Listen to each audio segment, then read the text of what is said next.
the serpent swallowing its tail, symbol of the self-engrossed, consumed with its own desires, bent on drawing others within its circle. Global conquest, its ultimate end. The end game. What are the stakes? Who are the players? Who will ultimately win or lose? Where will you stand when it all comes down? We'll investigate the human agencies and their activities. But let's look first at the chief instigator. The spirit of self-exaltation is ancient.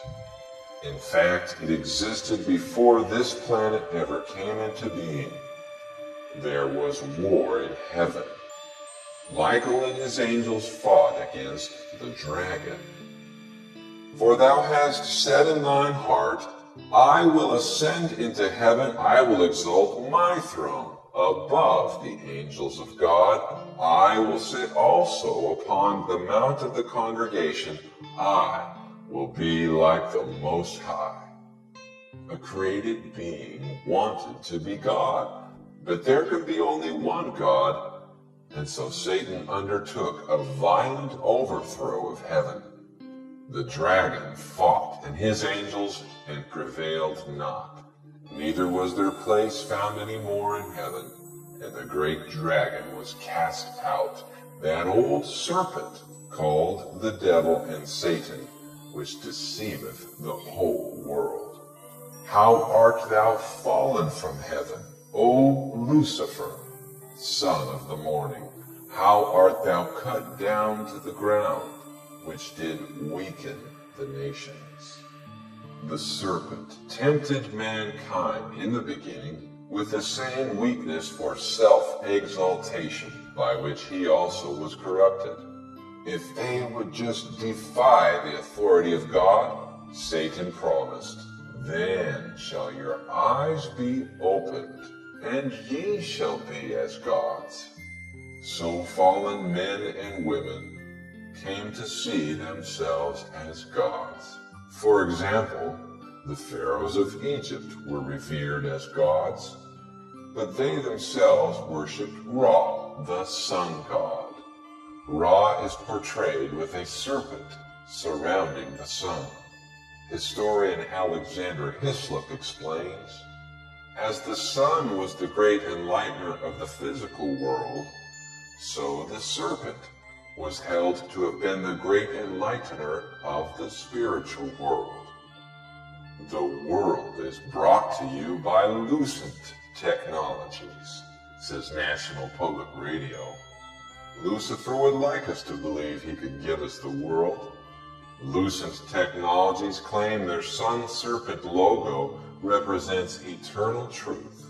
This symbol is called the Ouroboros, the orb. It is patterned after the primary witness to perfect roundness, the sun. The sun god of Phoenicia is called Baal, from which we derive the word Baal, like the sun hanging in the heavens, a great ball of fire. In the Bible, Baal was the chief rival of Israel's God.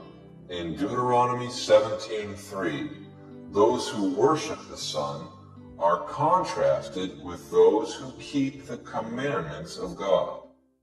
Worshippers of the sun often give homage by bowing to the east in the morning when the first dawning rays announce the arrival of their God.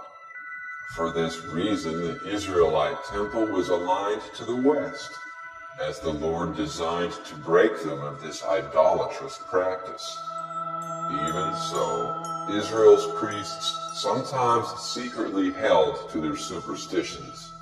We read in Ezekiel, between the porch and the altar were about 25 men with their backs toward the temple of the Lord and their faces toward the east, and they worshipped the sun. Is it a like thing to the house of Judah? that they commit the abominations which they commit here. It was for such abominations that the Lord drove out the nations before them. Here is an ancient Canaanite cultic pillar depicting their worship of the sun. Notice the identical gesture being performed by the Catholic priest.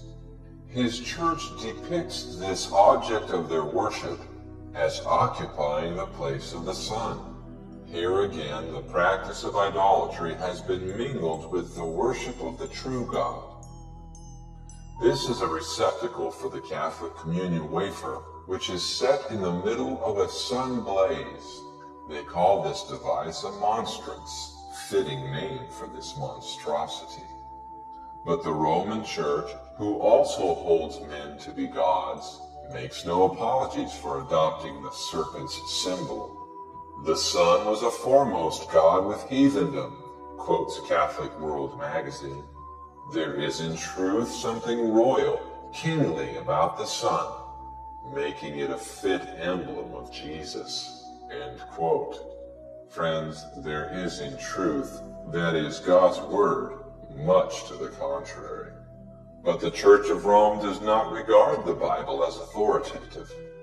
An early demonstration of this was their claim to transfer the biblical day of worship from the seventh day to the first in order to keep their pagan Day of the Sun, which the vast majority had already set aside. Sunday is our mark of authority. The Church is above the Bible, and this transference of the Sabbath observance is proof of that fact. Of course, the Catholic Church claims that the change was her act, and the act is the mark of her ecclesiastical power and authority in religious matters.